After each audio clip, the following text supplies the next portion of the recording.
good energy sort of pervading into camp there? What's the overall sort of feel within the ranks right now? It's been good for some time, Matt. I think their enthusiasm led us to training for a little longer than normal because they were into training, so that's always a good sign. Sure. Saw Brad Evans out there. How's he coming along? Well, you guys saw him. He looked good. Yeah.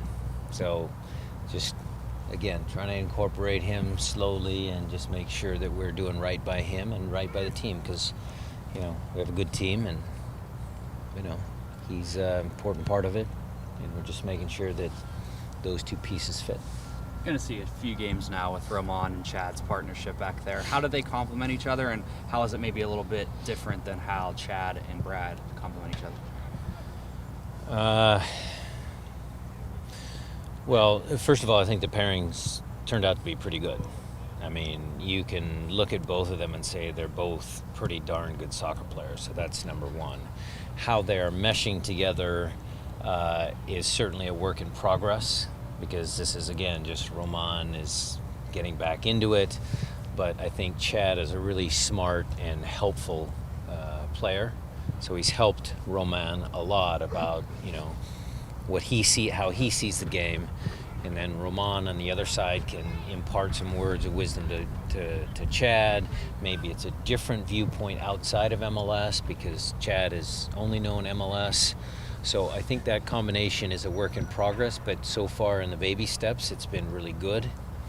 I think the differences between Brad and Chad is, maybe you have a little bit more, cohesion because Brad and Chad, they've been together for so long and stuff like that. But I think when you have two big guys back there, you got speedy outside backs.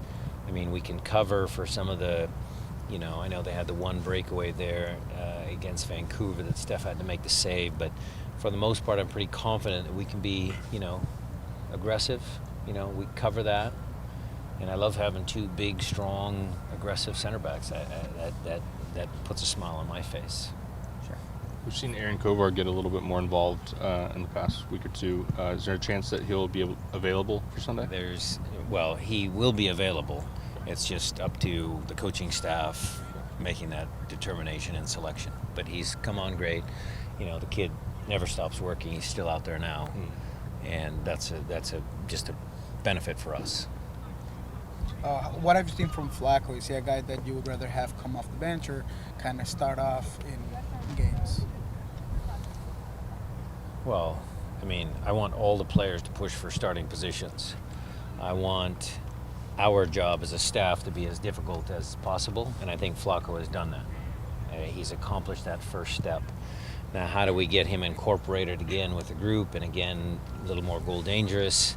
Those are some of the things that, again, we work on the training field, but I think he's completed the first part. How well do you see him playing on the outside, specifically on the right side? Well, I think he's been good. I think so he can play inside, he can play outside. And where they start, do they start outside and come inside? Does he start inside and move outside? Those are all just, things that happen in the game. And he's smart enough, and, he speaks Spanish. Yes. Nico, Uruguay. There's a lot of positives that make him a valuable player to the team. Coach, Jordan Morris, number 3 today on MLS's 24 under 24. Should have been higher. How about that? Right out of the gates. Yeah. Who was number 1? Kyle Larin, Orlando, and Jack Harrison of New York City is number 2. Okay, he's in good company. Look, that top 3, I don't think there's any coach in our league that would not want to have any of those players on their team. So congratulations to Jordy, and congratulations to the other 2. That's a big honor. It's good. I enjoyed the piece, the whole 24 and 24, because we need more younger players to come up through the ranks and provide some stimulus for the league, and whenever it's academy kid like Jordan, local kid done good, then the story just gets even better. Big game in LA, obviously. A game that is a must-win like every other game, but what's important that a team should do? What are the keys to the game, would you say? To play strong defensively and to create enough chances that we can get at least one.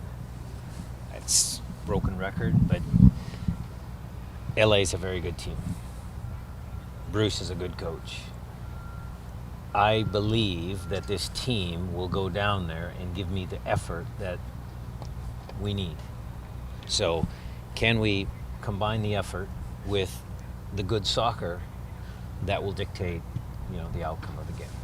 Perfect. And then what do you think about Landon Arama coming back? It's another good storyline. I mean, Jordan's a local kid, done well up here. Landon's, LA kid, he's done well for them. I think it's a great story. I mean, it's credit to Tim, and, he's still a good player. I mean, we watched the film. I mean, he can still come and do some things, so he's a good player, and I enjoyed the story.